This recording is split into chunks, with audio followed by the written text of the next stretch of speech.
Hey y'all, what is up? It is Beth, and this is my February reading wrap up. In the month of February, I read 6 books, which is not the best, okay? It's not my best reading month. However, I will say I did read two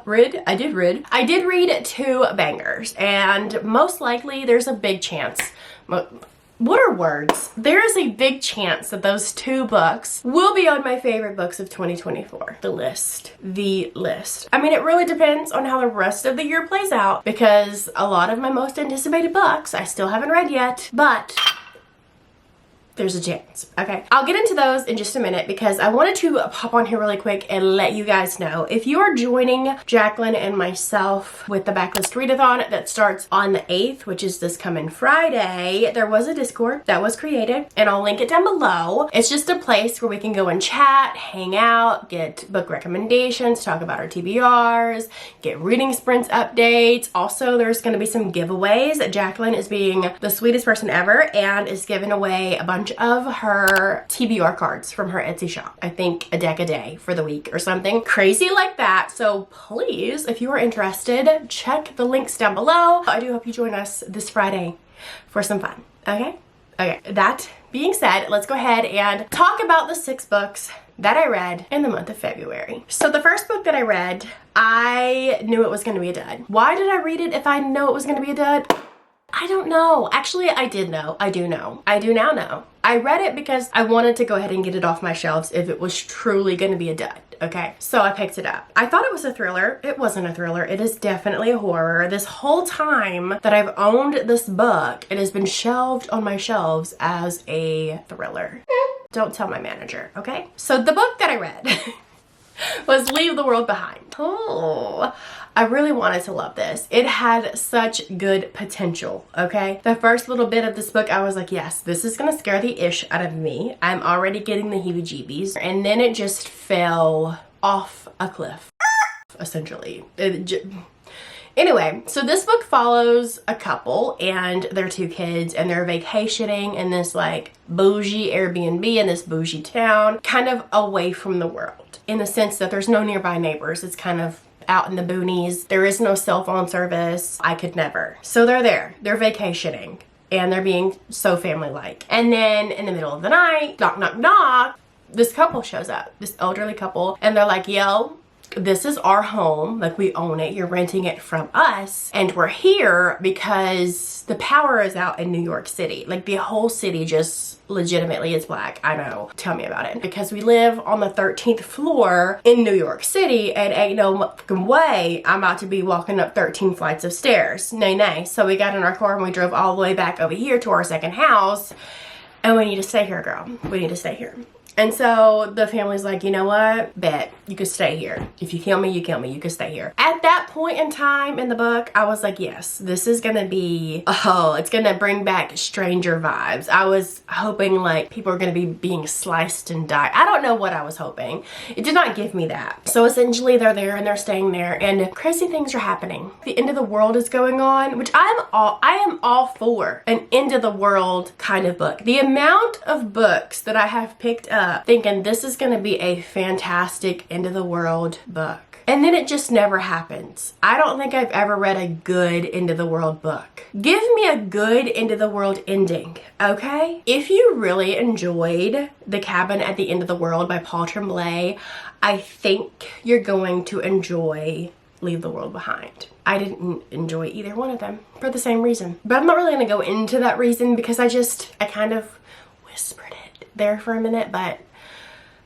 I'm just gonna let you do you, I'm just gonna let you do you, boo, and you can figure it out yourself if you want to give this a go. I really wanted to watch the movie adaptation though, but honestly I hear the movie adaptation is worse than the book, and the book was not. I gave it 2 stars, babe. And I've already unhauled the book because I just could not. In 2024, we have no room on our shelves for mediocre books. So, and like I said in my last wrap up, if I read a book and I don't ever see myself rereading the book, why am I going to keep it? Why? So we've already unhauled it. Along with the second book that I read, and that was The Lost Apothecary. It had so much potential to be something better. First off, in this book, we have two different timelines going on. We have a timeline that was from the past, like the late 1700s, if I remember correctly.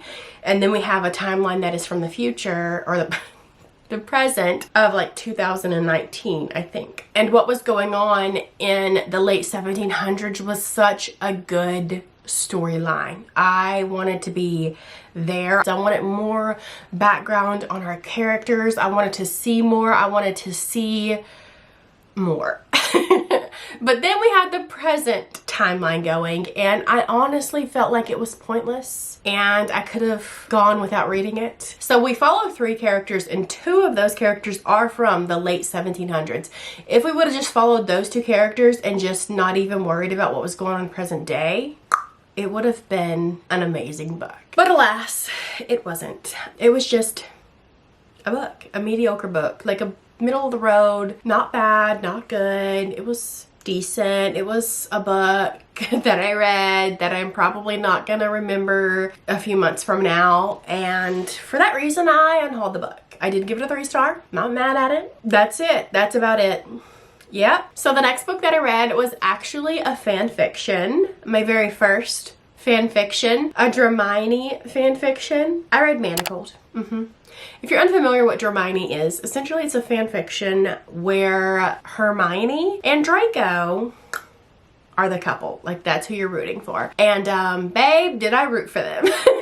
So in this world, Harry Potter, well, he's dead, okay? And Voldemort is essentially King of Kings, as he thinks he is. He needs to repopulate the magical people. I don't know if you've read, watched, or heard of The Handmaid's Tale, but this is like Harry Potter meets The Handmaid's Tale. So Hermione, because she is a mudblood, she was part of like the people who were captured, you know, because Lord forbid. She is assigned to the Malfoy Manor to be their surrogate, essentially, their enslaved surrogate. And it's very much like Handmaid's Tale. I'm not going to go too deep into that. You can look up trigger warnings and it'll essentially tell you.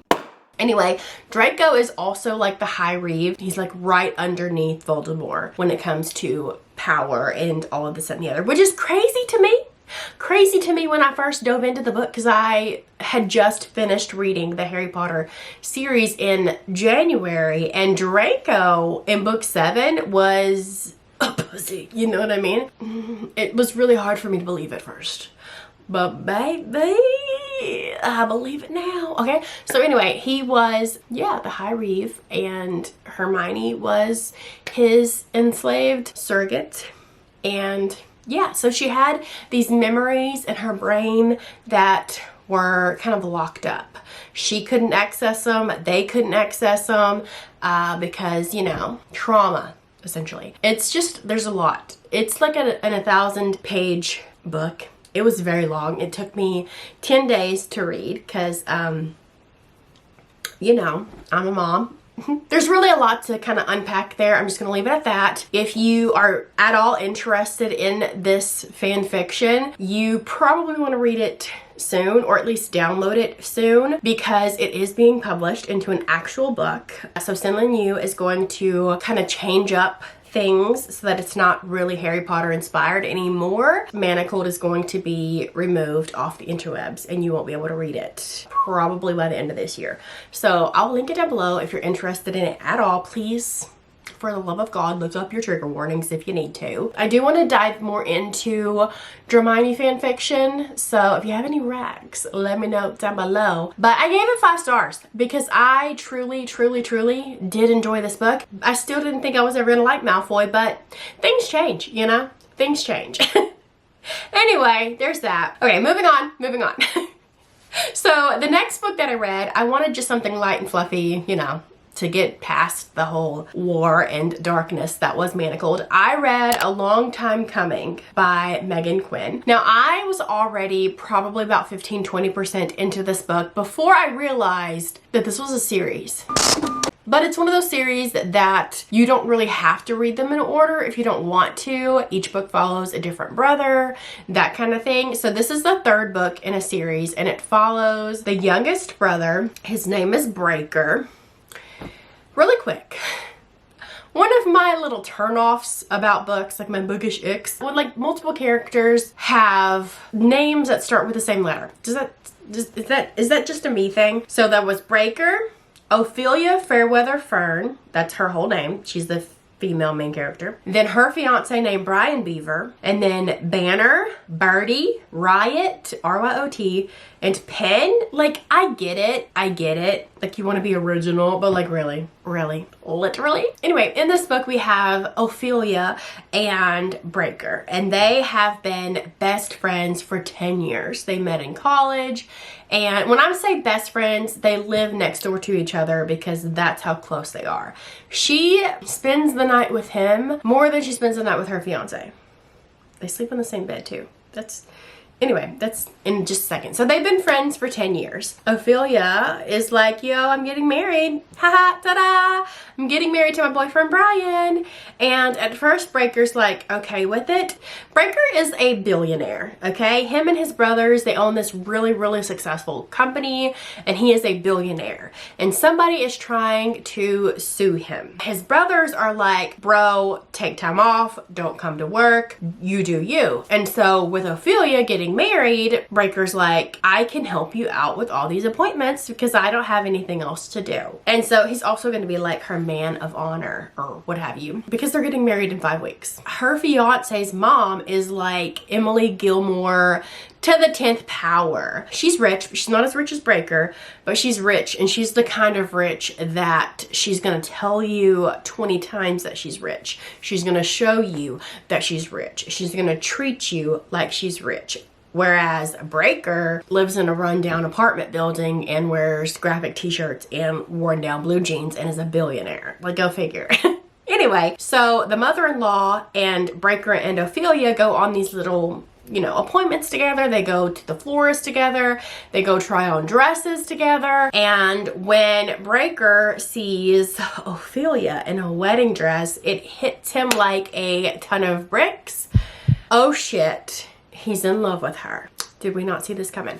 So then he tries to be so supportive, and he tries to separate himself from her. He tries to tell her, you know, like, you need to go spend time with your fiance. I'm gonna go date somebody else. He doesn't tell her why or anything like that, but besides his name being, I'm sorry if your name is Breaker, but I'm sorry. Breaker is an ugly name. Besides his name being ridiculous, he was the most perfect guy. I don't give a flying hoo-ha what you say. Hello, Miss Ophelia, okay? First off, you're spending all these nights with your best friend, your best guy friend, in his bed. Y'all spoon each other, okay? And you don't feel any kind of nothing? Did you even ask your fiance if this was okay? That was just disrespectful to me. I don't care if your fiance is a douche canoe. I don't care if your fiance is so vanilla, he's sugar-free vanilla. Like, I don't care, okay? That's disrespectful. So you already took it down a notch for me. But then the fact that she could not make up her mind on how she felt about Breaker, obviously you're in love with the dude. Obviously, it's very obvious, but it was very annoying. Like, she would like just tell herself in her head like she's not, and I don't know what's going on, I don't know what's happening, blah, blah, blah. Like, it was super annoying. She was a very annoying character, so she annoyed me, but Breaker was amazing, and for that reason I'm giving the book 3 stars. I gave the book 3 stars. Yeah, so that was my little experience, my first time reading a Megan Quinn, and it was okay. Wasn't the best, but it is what it is. All right, the next book that I read, I actually have a physical copy of, and that was The Maidens by Alex Michaelides. This is the same author that wrote The Silent Patient. Yes, I have read The Silent Patient. The thing is with The Silent Patient, really quick, is I read The Silent Patient with my book club, I don't know, 2-ish, 3-ish years ago, and when I finished reading The Silent Patient, I gave it a 4-star, okay? The main thing that bothered me was how slow the book was. It was just excruciatingly slow. But then after, like, the people who read the book with me in the book club got together and we were talking about it, I bumped my rating down to a 3 because I was like hearing all of their opinions, and I was like, oh yeah, maybe this isn't a 4-star, maybe this is 3. Now I will say I do want to go back and reread The Silent Patient and read it again without other people's opinions, if that makes sense, and see like what my true rating would be. Would it still be a 3 or would I put it back at a 4? Like, did I let their opinions of the book, you know what I mean? Like, am I making any sense? I don't know, probably not. But that being said, I went into this one worried. I don't know why. I just went into this one worried. And I came out of this one, I think I gave it a 4-star. Let me double check my Goodreads. But I really enjoyed this one. I think I enjoyed this one more than The Silent Patient. Yes, I give it a 4-star. I enjoyed this one more than A Silent Patient because, one, there's like a serial killer in this. There is like the detective aspect. Our main character is not a detective. She's a therapist, but she goes to this campus because this is a campus that her niece is attending. It's a campus that she attended when she was in college as well. Her niece calls her and is like, yo, my friend just has been murdered. I need you to come here because I can't handle it. So she goes there to kind of help investigate, figure out what happened to Tara and this, that, and the other. Somebody else is found murdered. There's like this professor that she is pretty certain is the killer, and so she becomes like a little obsessed with him, not gonna lie. But I really loved that it was like she had a detective hat on, if that made sense. I love that. I love that we kind of got to be there and be like, I don't even know, this is gonna sound so weird, but I really love when books have the forensic side of things in them. So we get to be at the crime scene. There's like a little description going on, getting a little grossed out. Like, I really like that. It's very odd to say that I really like that, but like, I like that in books, and this one did that for me, and I really enjoyed it. I gave it a 4-star. Okay, and it was also a really nice touch to see a character from The Silent Patient in this book as well.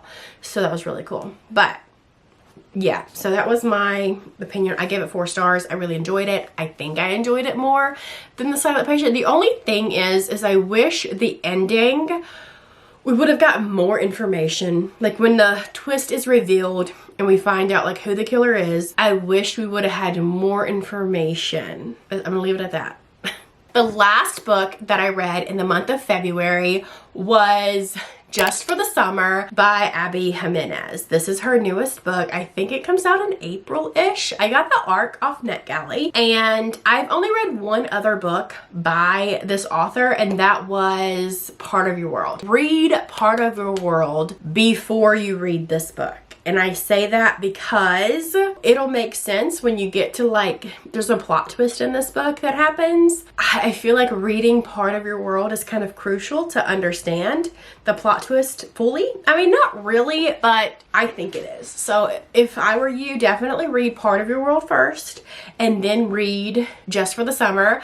I think I gave Part of Your World like a 3-star, 4-star, 3-star, something like that. Part of Your Summer, I'm giving 6 stars. I love the shit out of this book. So this book follows 2 characters. So the guy makes a post on Reddit and he calls it like, am I the asshole? And he's talking about like naming his dog after his best friend. So his best friend's name is Brad. He names his dog Brad because it's like an ugly dog because he thinks his friend Brad is an asshole and blah, blah, blah. But then he talks about how every time he gets into a relationship with somebody, they wind up breaking up. And then that person goes and finds their soulmate. And then the girl finds his post on Reddit and she's like, she contacts him and she's like, bro, me too. Everybody that I get into a relationship with, when we break up, they go and get married. Like, I don't understand it. So then they come up with this pact, like a dating pact. And they're like, okay, we're gonna go on 4 dates. We're going to have 1 kiss and then we're gonna break up, and it has to be like at least a month long. The only problem is they don't live in the same state. However, the girl is a traveling nurse, and so she winds up getting like a little 6-week contract where he lives, and she's like, let me take it. And they do this whole like dating contract thing. There was some tension going on that I really loved. Like, they were falling for each other. Obviously it's a romance. They were falling for each other. They wanted to kiss each other, and she like really wanted to kiss him, and he's like, nope.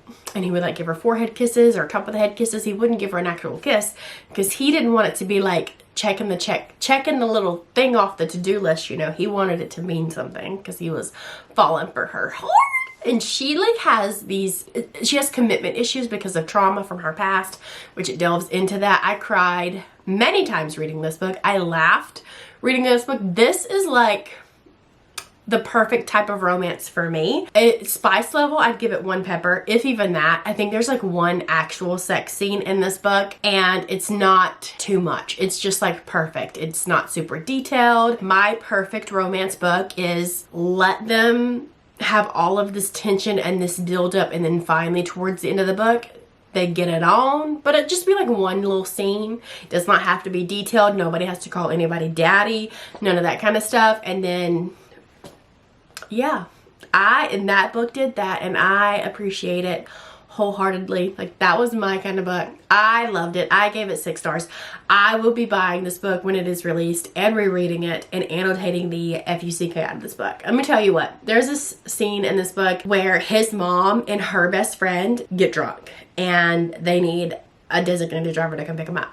And so she calls him and she's like, hey, I need you to come pick me up. And so he and the girl, they go and pick up his mom and her best friend, and they are the funniest fucking people ever. And I would like a book with just them in it because they were so funny. Gosh, this book was so good. I really want to just reread it now. I loved it so much. It's so good. 10 out of 10 recommend. And that one, like Manacled, I gave a 5 star and I really loved. And there's a chance that it'll be on my best books of 2024. But just for the summer, I keep looking over there because my Kindle's over there and it's still on the front cover of my Kindle. But just for the summer, it will be. There is not a doubt in my mind it will be on my best books of 2024. It was so good. Anyway, so those are the 6 books that I read in the month of February. Yeah, I feel like this video is all over the place. I'm sorry. This is me. This is what you get. If you were sitting right here with me and we were just chit-chatting in real life, this is what you'd get. I'm sorry. Anyway, I hope you guys enjoyed. I am really hungry. My kids woke me up at I would say at the butt crack of dawn. Actually, my daughter woke me up and it was still dark outside. And she's currently back asleep. Good for her. But now my son's awake, so I don't get to go back to sleep. Anyway, I hope you guys enjoyed this video, and I will see you in my next one. Bye!